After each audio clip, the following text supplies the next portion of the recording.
बच्चों, मैं गौरव शर्मा स्वागत करता हूं आप सभी लोगों का स्टडी अल्फा के यूट्यूब चैनल पर। तो बच्चा, एक क्लास हमारे चैप्टर सॉल्यूशन की हो चुकी है क्लास 12 के।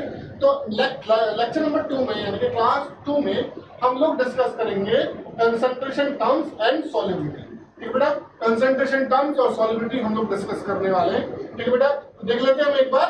उससे पहले बेटा आप हमारे ये जो हमारा टेलीग्राम चैनल है इसको फॉलो करना ना भूलें, क्योंकि इस क्लास और बाकी की सभी क्लास से जुड़ी हुई सारी पीडीएफ आपको इसी टेलीग्राम चैनल पर आपको मिलेंगी। ठीक है बच्चा, और साथ ही साथ अगर आपको किसी भी क्लास से रिलेटेड कोई डाउट है तो वो भी आपका यहीं पे क्लियर किया जाएगा। ठीक है बेटा, चलते हैं हम लोग आगे की तरफ। तो देखिए बेटा, हम लोग क्या कर चुके हैं अब तक। तो हम लोगों ने अभी solution and types of solution हम लोग पढ़ चुके हैं। ठीक है बेटा, उसके बाद हम लोग कुछ कंसंट्रेशन टर्म्स भी हम कर चुके हैं। अभी हमारे 3 कंसंट्रेशन टर्म्स बाकी हैं। ठीक है, और आज हम लोग सॉल्युबिलिटी और बाकी के बचे कंसंट्रेशन टर्म्स हम लोग आज की क्लास में डिस्कस करेंगे। ठीक है बेटा, तो देख लेते हैं एक बार हम लोग कौन कौन से कंसंट्रेशन टर्म्स हमने कर लिए हैं और कौन से कंसंट्रेशन टर्म्स अभी करने बाकी हैं। ठीक है बेटा, हमने मास परसेंटेज, आपका volume percentage, mass by volume percentage, parts पर मिलियन, ये हमने इससे पीछे वाली क्लास में हम लोग डिस्कस कर लिया था।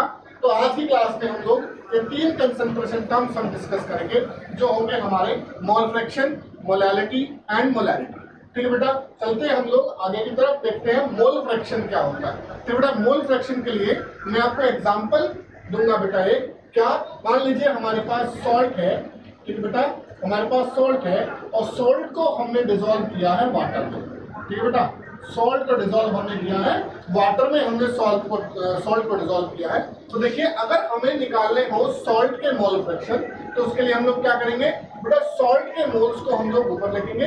मैं लिख सकता हूं कि moles of salt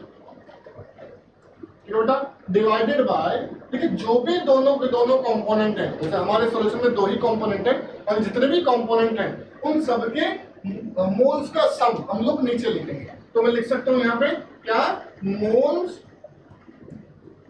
of salt plus moles of water. इसका मतलब ये है कि टोटल नंबर ऑफ मोल्स में, हमारे सॉल्यूशन के टोटल नंबर ऑफ मोल्स में जो इसके मोल फ्रैक्शन हमें निकालना है, जो कंपोनेंट है हमारा, उसके मोल्स कितने हैं। ठीक है बेटा, देखेंगे हम लोग इसका फॉर्मूला देख लेते हैं। क्या, the ratio of number of moles of component. ठीक है बेटा, एक कंपोनेंट के मोल, चाहे वो हमने सॉल्यूशन में लिखा हुआ है, ठीक है बेटा, सॉल्वेंट भी हो सकता है, जिस किसी के भी हम लोग मोल फ्रैक्शन हम लोग निकालेंगे उसका वैल्यू हम लोग ऊपर रखेंगे। बेटा, total number of moles of the all component या solution is known as a mole fraction. ठीक है बेटा, जो भी आपका कंपोनेंट होगा उसके मोल्स आप ऊपर रखेंगे, बाकी टोटल सॉल्यूशन के मोल्स आप नीचे रखेंगे, तब आपका मोल फ्रैक्शन कैलकुलेट हो जाएगा। ठीक है बेटा, तो देखिए यहाँ पे भी लिखा हुआ है आपको क्या, एन किसका, नंबर ऑफ मोल्स। देखिए एन को हमने, नंबर ऑफ मोल्स को हमने एन से रिप्रेजेंट किया है। ठीक है बेटा, तो moles of solute divided bye moles of solute plus moles of solvent. And हम लोग इसको इस प्रकार से भी हम लोग लिख सकते हैं। ठीक है बच्चा, चलिए, क्यों, क्योंकि अगर हमें सॉल्यूट के मोल फ्रैक्शन निकालने हैं बच्चा, तो देखो सॉल्यूट हमारे यहाँ पर ऊपर है।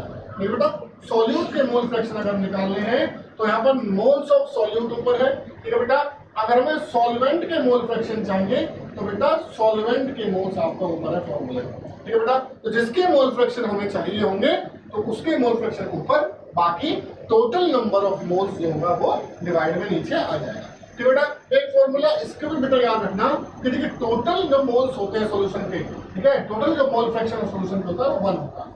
अगर हमें किसी एक के मोल फ्रैक्शन हमें पता है और दूसरे कंपोनेंट के मोल फ्रैक्शन हमें निकालने हो तो क्या करेंगे, उसको 1 से माइनस करके हम लोग आसानी से कैलकुलेट कर सकते हैं। ठीक है बेटा, इसका मतलब कि moles of solute plus moles of solvent क्या होगा, इज इक्वल टू 1 होगा। यानी कि दोनों कंपोनेंट के जो मोल्स फ्रैक्शन होगा उसका सम जो होगा बेटा वो 1 होगा।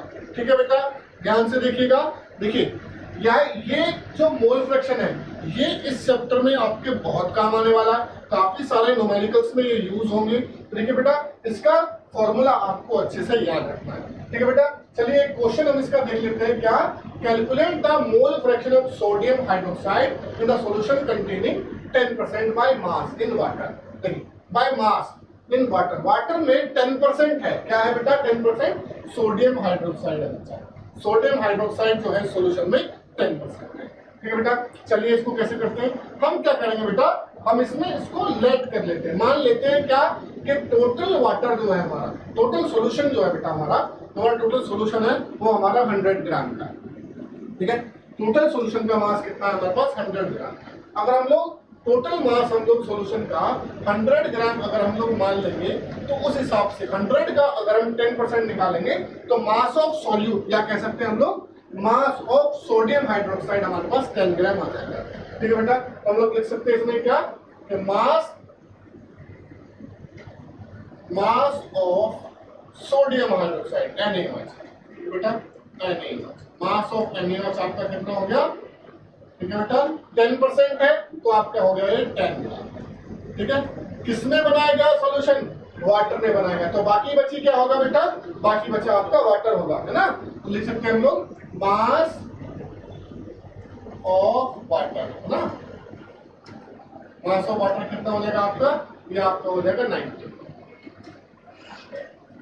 ml हो जाएगा, ठीक है बेटा। कितना हो जाएगा आपका 90 हो जाएगा, ठीक है बेटा। चलिए अब 90 है आपका क्या, आपका वाटर है और 10 ग्राम आपका क्या है बेटा, ये आपका सोल्यूट या सोडियम हाइड्रोक्साइड हो जाएगा, ठीक है। तो मोल्स का फॉर्मूला क्या है, किसके मोल्स निकालने में, calculate the mole fraction of sodium hydroxide, ठीक है बेटा। तो हम लोग सोडियम हाइड्रोक्साइड के मोल्स निकालेंगे, इसको x से रिप्रेजेंट करेंगे पहले बेटा, कैसे रिप्रेजेंट करेंगे x से, और किसके निकालने हैं बेटा NaOH के, यहाँ लिखेंगे NaOH। तो हमें पता लग जाएगा बेटा कि हम किसके मोल फ्रैक्शन निकाल रहे हैं, हम लोग इसके मोल फ्रैक्शन निकाल रहे हैं सोडियम हाइड्रोक्साइड या NaOH के मोल फ्रैक्शन हम लोग निकाल रहे हैं, ठीक है बेटा। आगे हमें फॉर्मूला क्या लगेगा, मोल्स ऑफ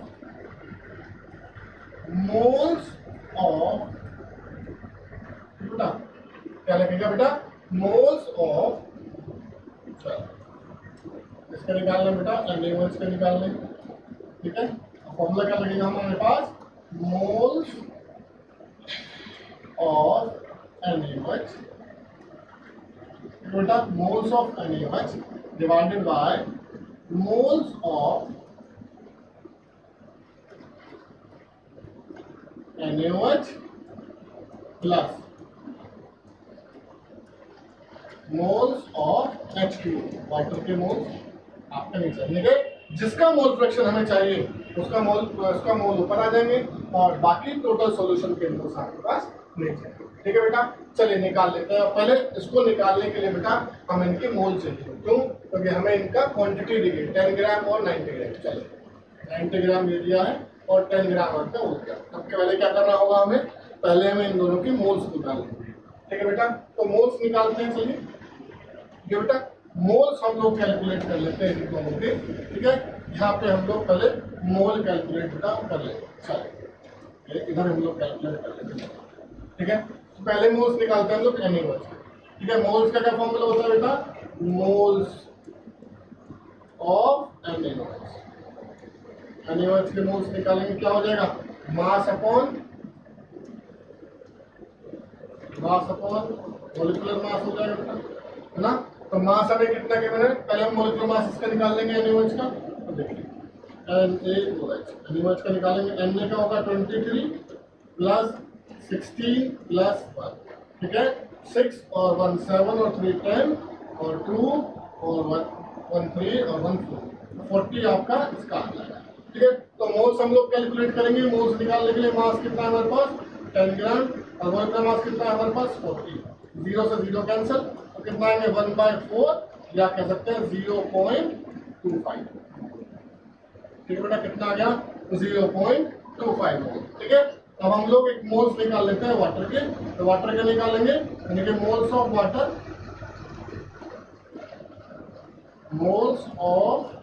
हम लोग निकालेंगे, ठीक है बेटा। मोल्स ऑफ वाटर के लिए हम लोग क्या करेंगे, मास अपॉन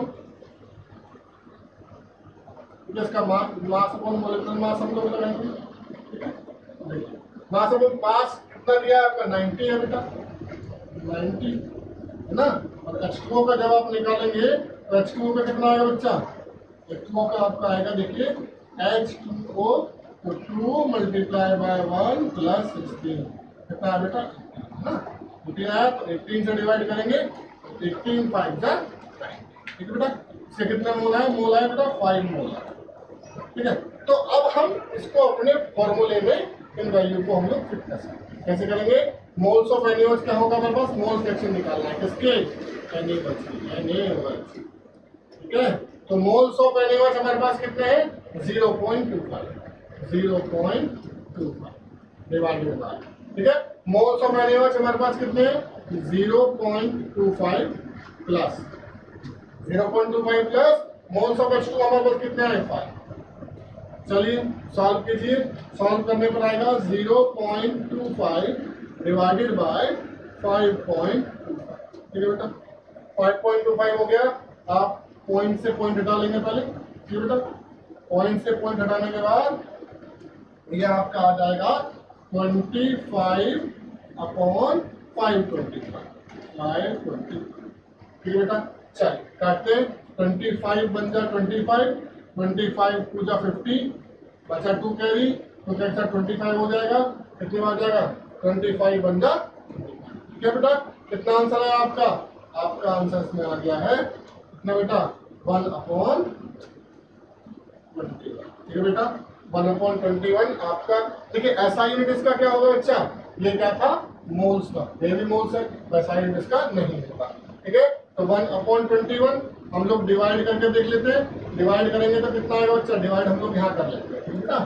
डिवाइड हम लोग यहाँ पे कर लेंगे, कितना 21 से डिवाइड करना है आपको 1, तो आपका 0 लगेगा, पॉइंट लगा के 0 आ गया, ठीक है। एक और 0 आ गया तो एक और 0 आ जाए, फिर कितनी बार जाएगा बेटा 4 टाइम जाएगा तो 84 16 बचेगा, पॉइंट लगेगा 0 कर लेते हैं, ठीक है। और कितनी बार जाएगा 2 7 जा 40, लगभग 7 टाइम जाएगा, 7 टाइम करेंगे तो कितना है 7 1 जा 7 और 2 7 जा 40, ठीक है। तो इतना रखते हैं हम लोग, कितना है बेटा मोल फ्रैक्शन का 0.047, कितना है बेटा 0.047। तो इस तरीके से हम लोग किसी के भी मोल फ्रैक्शन निकालेंगे। तो देखिए हमने अभी क्या किया है, हमने सोडियम हाइड्रोक्साइड के मोल फ्रैक्शन हमने निकाले, लेकिन अगर हमें वाटर के मोल फ्रैक्शन चाहिए होंगे तो क्या करेंगे बेटा, वाटर के मोल फ्रैक्शन निकालने के लिए हम लोग जो हमारा वैल्यू आया है इसको हम लोग 1 से माइनस कर देंगे, जो भी आपका आंसर होगा बेटा वही आपके मोल फ्रैक्शन होंगे वाटर के, ठीक है बेटा।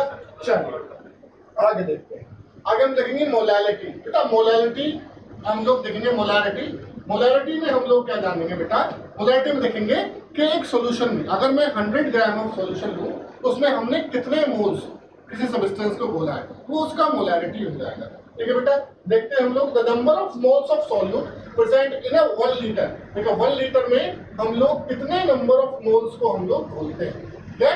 The number of moles of solute present in a 1 litre of solution is known as molality and it is represented by m।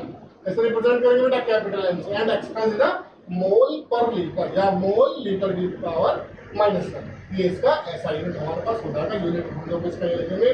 Formula है आपका molality is equal to number of moles of solute divided by volume of solution in litre. देखिए बेटा इसमें आपका जो आपको volume लेना है सॉल्यूशन का वो आपको लीटर में ही लेना है, अगर आपको ml में दिया हुआ है तो आप पहले उसको लीटर में कन्वर्ट कर लेंगे, ठीक बेटा, ठीक है।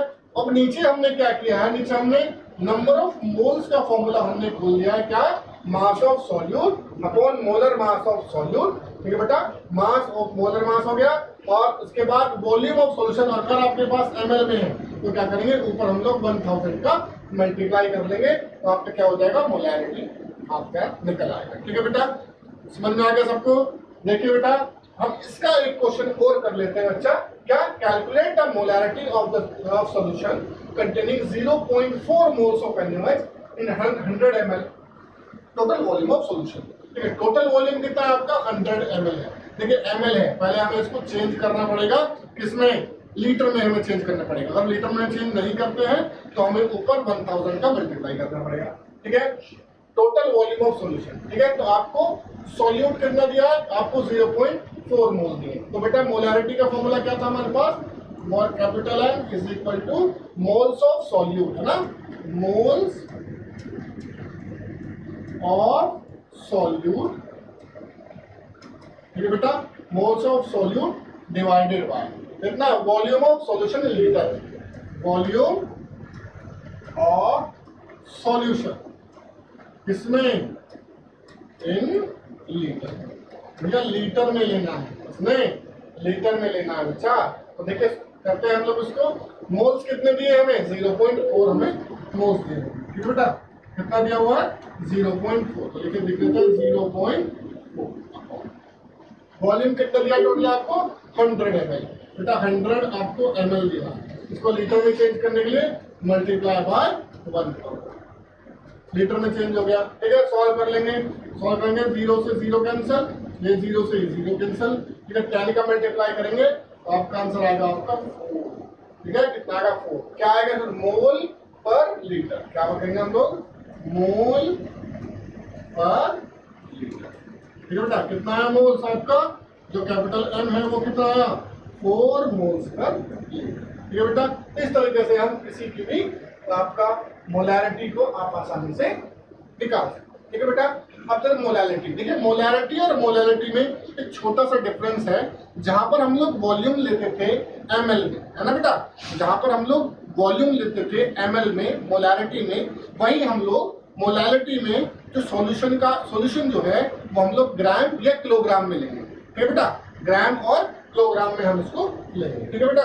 देखते हैं इसको भी, क्या, the number of moles of solute present in 1 kilogram, क्या है यहाँ पे 1 किलोग्राम, उसमें क्या था बच्चा, उसमें था आपका 1 लीटर में, ठीक है, यहाँ पे क्या हो जाएगा 1 kilogram of solvent is known as a molarity, it is represented by small n, कैसे रिप्रेजेंट किया बच्चा, small n and express in mole per KG, ठीक है बेटा। सेम जैसे हमारा मोलैरिटी का फॉर्मूला था, वही फॉर्मूला आपका मोलैलिटी का भी है, अंतर सिर्फ इतना है, वहां पर हमने वॉल्यूम लिया था किसमें बेटा, लीटर में, यहाँ पर हम लोग मास लेंगे किसमें बेटा, किलोग्राम, ठीक है बेटा। Same formula, number of moles of solute divided by mass of the solvent in kilogram, mass of the solvent in kilogram, ठीक है बेटा। अब नीचे वाले फॉर्मूले में हमने नंबर ऑफ मोल्स को खोल के दिखाया है, क्या, mass of solute upon molar mass of solute multiply by mass of solvent, ठीक है, किसमें बेटा, केजी में, किसमें लेना बेटा, केजी में लेना, ठीक है। चलिए बेटा एक क्वेश्चन प्रैक्टिस कर लेते हैं हम लोग, क्या, calculate molarity of 6 gram of ethanoic acid in 100 gram of benzene, ठीक है बेटा, 6 ग्राम क्या है हमारे पास एथेनॉइक एसिड है, ठीक है, उसको 100 ग्राम ऑफ बेंजीन में घोला गया है, तो हमें इसका मोलैरिटी चाहिए, ठीक है। तो मोलैरिटी का फॉर्मूला हमने क्या पढ़ा था बेटा, अभी मोलैरिटी का फॉर्मूला हमने पढ़ा था, small m is equal to क्या, moles of solute, moles of solute divided bye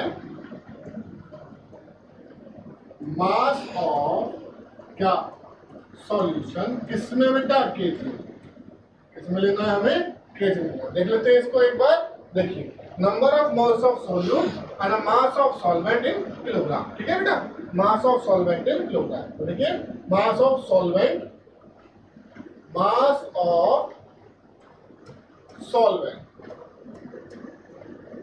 इसका बेटा मास ऑफ सॉल्वेंट किसमें लेना है बेटा, केजी में लेना है, ठीक है बेटा।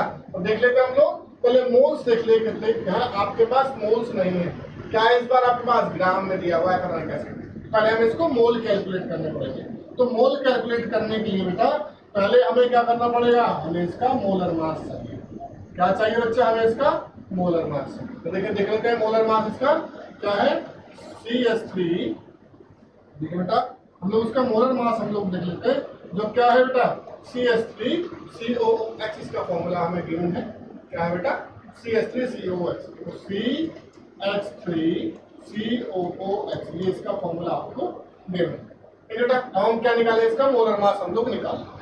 देखिए कार्बन का कितना होता है 12 plus 3 multiply by 1 plus 12 plus होगा होता है 16 प्लस 16 प्लस 1, ठीक है बेटा, ये आपको करना है, ठीक है। कितना हो जाएगा 12 plus 3 multiply by 1 is equal to 3, 12 plus 16 plus 16 plus 1। ठीक है, कर लेते हैं इसको कैलकुलेट। कैसे करेंगे? 12 और 12 हो जाएगा आपके पास 24 प्लस 16 और 16 आपके पास हो जाएगा 32 प्लस अब क्या बचा आपके पास 3 और 1 आपके पास क्या हो जाएगा 4। ठीक है बेटा, 12 और 12 आपका हो गया 24। ठीक है बच्चा, और 16 और 16 आपके पास हो गया 32 एंड 3 और 1 इज इक्वल टू 4। ऐड कर लेते हैं सबको।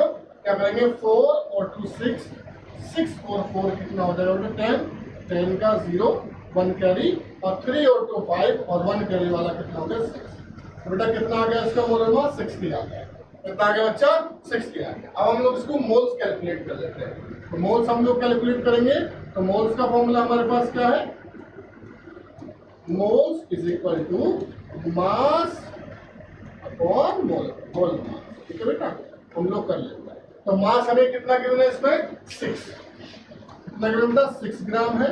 और मोलर मास हमने अभी निकाला क्या? 60 निकाला। तो कितना आ जाएगा बेटा? ये आपका आ जाएगा 6 1 जा 6 और 6 10 जा 60, तो 1/10 ये हम कह सकते हैं बेटा 0.1। ठीक है बेटा, कितने मोल्स आ गए आपके? 0.1 आ गए। ठीक है बेटा, 0.1 मोल्स आपके पास आ गए। तो रखिए आप फॉर्मूले में मोल्स ऑफ सॉल्यूट कितना है आपके पास? 0.1 अपॉन मास ऑफ सॉल्वेंट आपको कितना है बेटा? 100 ग्राम। तो 100 ग्राम आपके पास है, आपको किसमें करना है इसको? किलोग्राम में करने के लिए 1000 का मल्टीप्लाई हो जाएगा। ठीक है बच्चा, 2 0 से ये 2 0 कैंसिल हो जाएंगे आसानी से, और 10 का मल्टीप्लाई जब आप 1 में करेंगे तो कितना आएगा बेटा? 1। इसकी मोलैलिटी, इसकी मोलैलिटी आएगी बेटा 1। ठीक है, देखते हैं क्या मोल्स ऊपर है और किलोग्राम नीचे है। तो क्या लिखेंगे?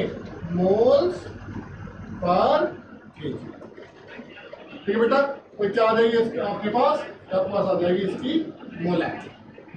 ठीक है बेटा, ऐसे तरीके से हम लोग मोलैलिटी को कैलकुलेट करेंगे। ठीक है बच्चा, चलिए आगे देखते हैं हम लोग। आगे हम लोग पढ़ने वाले बेटा सॉल्युबिलिटी। क्या होती है सॉल्युबिलिटी? सॉल्युबिलिटी हम लोग डिस्कस करेंगे। तो देखिए सॉल्युबिलिटी को हम लोग देखते हैं, the maximum amount of solute that can be dissolve in 100 gram of solvent. ठीक है बेटा, यानी कि 100 gram of solvent at given temperature is known as a solute. देखिए आपके पास, अगर आपके पास एक कंटेनर है बच्चा, अगर आपके पास एक कंटेनर है, सपोज दैट आपके पास एक कंटेनर है बच्चा, और इस कंटेनर में आपके पास वाटर है। वाटर ले लेते हैं।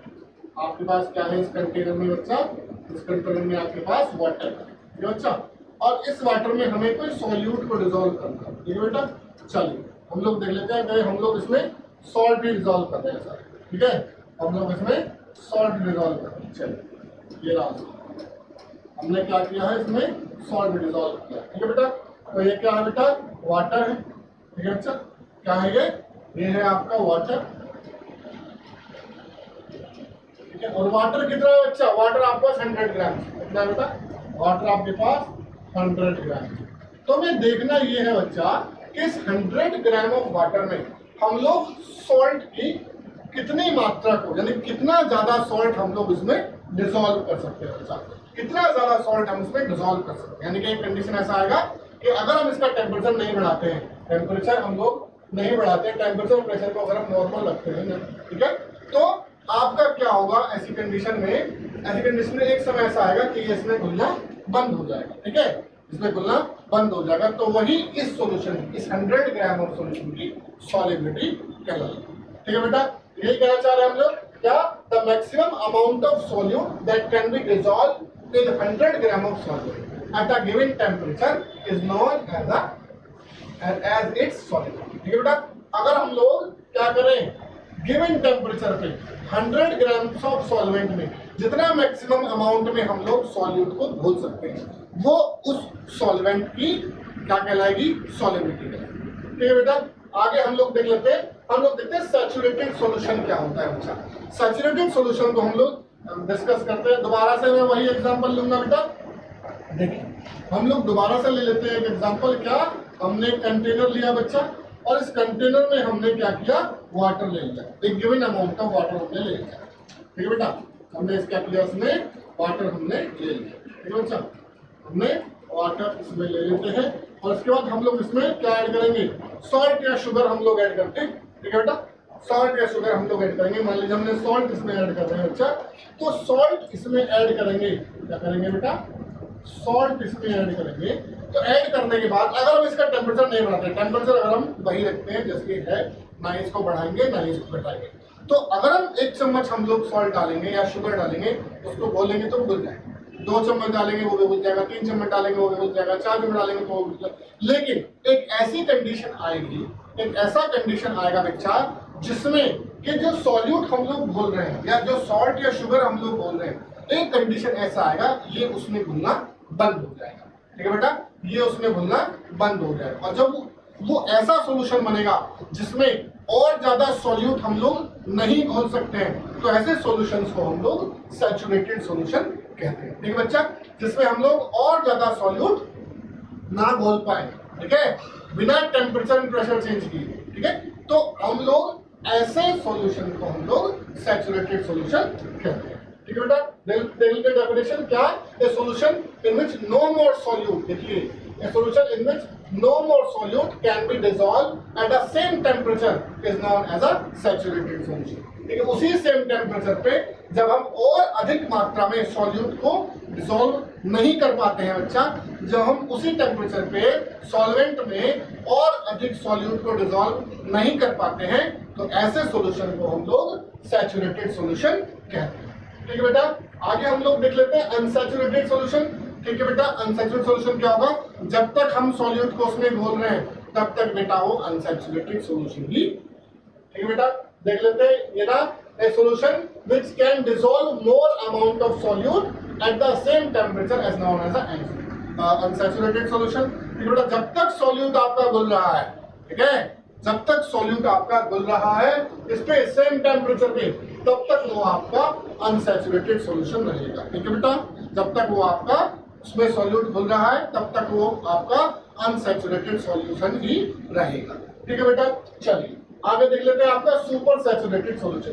अब सुपर सैचुरेटेड सॉल्यूशन में बेटा हम लोग देखेंगे हमने क्या किया, हमने कंटेनर लिया, कंटेनर में हमने बिना टेम्परेचर बढ़ाए हमने क्या किया, उसमें सॉल्ट या शुगर को हम लोग डिसॉल्व करने लगे, होता गया होता गया होता गया, लेकिन एक ऐसी कंडीशन आती है जिसमें आपका जो सॉल्यूट है उसमें घुलना बंद हो जाता है, सॉल्वेंट में घुलना बंद हो जाता है। तो ऐसी कंडीशन में हम लोग क्या करते हैं, हम लोग टेम्परेचर बढ़ाते हैं उसका, क्या करेंगे, टेम्परेचर बढ़ाएंगे। टेम्परेचर बढ़ाने पर क्या होगा बच्चा, टेम्परेचर बढ़ाने में वो होगा क्या कि जो सॉल्यूट है वो और ज्यादा घुलना स्टार्ट हो जाएगा, जो पहले रुक गया था, जो और ज्यादा सॉल्यूट हम लोग नहीं घोल पा रहे थे, लेकिन टेम्परेचर बढ़ाने के बाद अब हम उसमें और ज्यादा सॉल्यूट घोल पाएंगे। तो ऐसे सॉल्यूशन को हम लोग क्या कहेंगे, सुपर सैचुरेटेड सॉल्यूशन हम लोग कहते हैं। डेफिनेशन हम लोग देख लेते हैं क्या, the solution which more amount of solute, देखिएगा, the more which more amount of solute can be dissolve by increasing the temperature, by increasing the temperature is known as a super saturated solution, ठीक है बेटा। Super saturated solution हम ऐसे solutions को कहेंगे, ठीक है बेटा। आगे हम लोग देख लेते हैं, अब हम लोग पढ़ेंगे सॉल्युबिलिटी क्या होगी बेटा। सॉल्युबिलिटी हम लोग सॉल्युबिलिटी किस किन चीजों पर डिपेंड करेंगे, तो देखिए बेटा यहाँ पर हम देखने वाले हैं solubility of A solid in liquid. जब हम लोग एक सॉलिड को लिक्विड में डिसॉल्व करते हैं तो किन किन चीजों पर वो डिपेंड करेगा, ठीक है बेटा। देख लेते हैं तो हम लोग क्या, the solubility of solid solute in liquid solvent mainly depend upon temperature, ठीक है बेटा। टेम्परेचर पे मेनली डिपेंड करेगा, कैसे, एग्जांपल से हम लोग समझ लेते हैं। मान लीजिए आपके पास एक कंटेनर है बच्चा, ठीक है, उस कंटेनर में आपके पास 100 ml ऑफ वाटर, ठीक है बच्चा, क्या है आपके पास 100 ml ऑफ वाटर, ठीक है। हम लोग एक कंटेनर हम लोग ले लेंगे, चलिए एक कंटेनर हम लोग ले लिया बच्चा, और एक कंटेनर हमने वो ले लिया, 2 कंटेनर हमने ले लिया, दोनों में हमारे पास सेम अमाउंट ऑफ सॉल्वेंट है, ठीक बेटा, दोनों में हमारे पास क्या है, सेम अमाउंट ऑफ सॉल्वेंट, क्या सॉल्वेंट, ठीक है, ठीक है, ये लीजिए आपका हमने सॉल्वेंट एज अ वाटर हमने इसमें ले लिया। अब होगा बेटा ये, अब इस दोनों कंडीशंस में एक अंतर आपका है, क्या, ये जो आपका वाटर है ये आपका नॉर्मल वाटर है बेटा, कैसा आपका नॉर्मल वाटर है, और ये आपका हॉट वाटर है, कैसा बेटा, हॉट वाटर। आप बताइए, आपको इन दोनों में शुगर को डिसॉल्व करना है, शुगर सॉलिड होता है, आपको इन दोनों में शुगर को डिसॉल्व करना है। अब आप ये कुछ सोचिए कि शुगर इन दोनों सॉल्वेंट में किसमें आसानी से घुल जाएगा, है ना, किसमें आसानी घुल जाएगा, किसमें बनेगा बेटा, सभी का जवाब मुझे पता है, वही होगा किसमें, हॉट वाटर। क्यों, क्योंकि बेटा हमने इसका टेम्परेचर को बढ़ा दिया है ना बेटा, हमने क्या किया है, हमने इसके टेम्परेचर को बेटा बढ़ा दिया है यहाँ पर, ठीक है। टेम्परेचर बढ़ाने पर क्या होगा, जो सॉलिड की जो सॉलिबिलिटी है वो इंक्रीज हो जाती है, ठीक है बेटा। तो पहला पॉइंट है हमारा, the solubility of solid solute in liquid solvent mainly depend upon temperature. क्या, in general the solubility of a solid in liquid increase with increase the temperature. Temperature बढ़ाने के साथ साथ जो सॉलिड की सॉलिबिलिटी है लिक्विड में वो आपका इंक्रीज होती है, ठीक है। ठीक बेटा, आगे हम लोग देखेंगे, ठीक है। Pressure does not have any significant effect, ठीक है। प्रेशर का सॉलिड की लिक्विड में सॉलिबिलिटी पे कोई भी इफेक्ट नहीं पड़ता है, ठीक है बेटा। प्रेशर का इस पे कोई भी इफेक्ट आपका नहीं पड़ेगा, ठीक है बच्चा। अगर ये दो पॉइंट देख लेते हैं, if the dissociation process is endothermic then the solubility increase with increase the temperature, ठीक है बेटा। अगर आपका जो सॉल्यूट को सॉल्वेंट में घोलने का प्रोसेस कैसा है, एंडोथर्मिक, ठीक है बेटा, एंडोथर्मिक प्रोसेस है, तब आपकी सॉलिबिलिटी जो है वो बढ़ेगी, इसके साथ साथ टेम्परेचर बढ़ाने के साथ साथ, ठीक है बेटा। जैसे इसका अपोजिट है, if the dissociation process is exothermic then the solubility decrease with increase the temperature, ठीक है। अगर आपका जो सॉल्यूट को सॉल्वेंट में घोलने का प्रोसेस आपका कैसा है, एक्सोथर्मिक है, तो ऐसी कंडीशन में आपकी जो सॉलिबिलिटी है वो डिक्रीज होगी विद इंक्रीज द टेम्परेचर, ठीक है बेटा। ये इसकी कंडीशंस थी। आगे हम लोग देख लेते हैं बेटा, solubility of a gas in liquid, ठीक है। पहले हम लोग क्या कर रहे थे, पहले हम लोग क्या कर रहे थे बेटा, सॉलिड को लिक्विड में घोल रहे थे। इस बार हम लोग गैस की सॉलिबिलिटी देख रहे हैं लिक्विड में, ठीक है बेटा। तो देख लेते हैं, पहला पॉइंट क्या है, the solubility of a gas in liquid solvent mainly depend upon both, किस पे, दोनों पे, टेम्परेचर पे और प्रेशर पे, दोनों पे डिपेंड करती है। देखते हैं बेटा टेम्परेचर पे कैसे डिपेंड करती है और प्रेशर पे कैसे डिपेंड करती है, ठीक है बेटा। चलिए मान लीजिए आपके पास क्या है, आपके पास दो कंटेनर है, दोबारा से, ठीक है, दोबारा से दो कंटेनर है, ठीक है बेटा। और आपको क्या करना है, इस बार हम लोग गैस को डिसॉल्व करेंगे, ठीक है बेटा। इस बार हम लोग गैस को डिसॉल्व करेंगे, ठीक है बेटा। ये हमारे पास कंटेनर है जिसमें वाटर है, नॉर्मल टेम्परेचर है, और ये हमारे पास एक कंटेनर है जिसमें आपके पास वाटर है, आपके पास हॉट वाटर है, ठीक है बेटा। गर्म पानी इसमें है, नॉर्मल पानी उसमें है। आपको इसमें गैस को डिसॉल्व करना है, कोई भी गैस को डिसॉल्व करना है। देखिए बेटा, जब आप गर्म पानी में गैस को डिसॉल्व करेंगे, गैस को डिसॉल्व करने के बाद जो गैस के पार्टिकल्स होंगे उनकी काइनेटिक एनर्जी जो है बेटा वो बढ़ जाएगी, जिसकी वजह से वो आसानी से इसमें डिसॉल्व नहीं हो पाएंगे। जबकि आपका नॉर्मल पानी में या कोल्ड वाटर में जो सॉलिबिलिटी होती है गैस की वो ज्यादा होती है एज कम्पेयर टू वाटर। इसका मतलब यह टेम्परेचर बढ़ाने के साथ साथ, ठीक है बेटा, टेम्परेचर बढ़ाने के साथ साथ जो गैस की सॉलिबिलिटी है लिक्विड में वो कैसी होती है, डिक्रीज, ठीक है बेटा। देखेंगे the solubility of a gas in liquid decrease with increase the temperature, ठीक है बेटा। टेम्परेचर बढ़ाने के साथ साथ क्या होगा बेटा, टेम्परेचर बढ़ाने के साथ साथ जो गैस की जो सॉलिबिलिटी है वो आपका क्या होगा, डिक्रीज होगा, ठीक है बेटा। आगे देखते हैं, solubility of gas in liquid increase with increase the pressure, ठीक है। प्रेशर बढ़ाने के साथ साथ जो गैस की जो सॉलिबिलिटी है वो बेटा इंक्रीज होगी। कैसे, जैसे आप कोल्ड ड्रिंक्स पीते हैं, सोडा वाटर लेते हैं, तो क्या होता है बेटा, जब हम लोग सोडा वाटर लेते हैं तो उसमें आपके बोतल में, आपकी जो बोतल होती है बेटा, आपकी बोतल को हाई प्रेशर पे बंद किया जाता है, सील किया जाता है, हाई प्रेशर पे बंद किया जाता है। क्यों, क्योंकि उसमें क्या होती है, उसमें आपका कार्बन डाइऑक्साइड गैस होगी। जैसे ही आप बोतल को खोलते हैं यानी कि प्रेशर रिलीज करते हैं, प्रेशर रिलीज करने के बाद वो गैस एकदम से बाहर की तरफ निकलती है, इसलिए आपको उसकी आवाज भी उसी तरीके से आपको आती है। क्यों, क्योंकि हमने उसको हाई प्रेशर में उसमें डिसॉल्व किया गया था, ठीक है बेटा। और यही कारण है कि अगर आप कोल्ड ड्रिंक की बोतल बाहर से लेकर के आए और उसको कुछ समय के लिए खुला छोड़ दें तो उसमें सारी गैस उससे निकलकर चली जाती है और कोल्ड ड्रिंक का जो टेस्ट है वो पहले जैसा बरकरार नहीं रहता, ठीक है बेटा। तो क्या होता है, प्रेशर बढ़ाने के साथ साथ जो गैस की सॉलिबिलिटी है लिक्विड में वो क्या होती है बेटा, इंक्रीज हो जाती है, ठीक है बेटा। चलिए, तो आज के लिए बेटा इतना ही।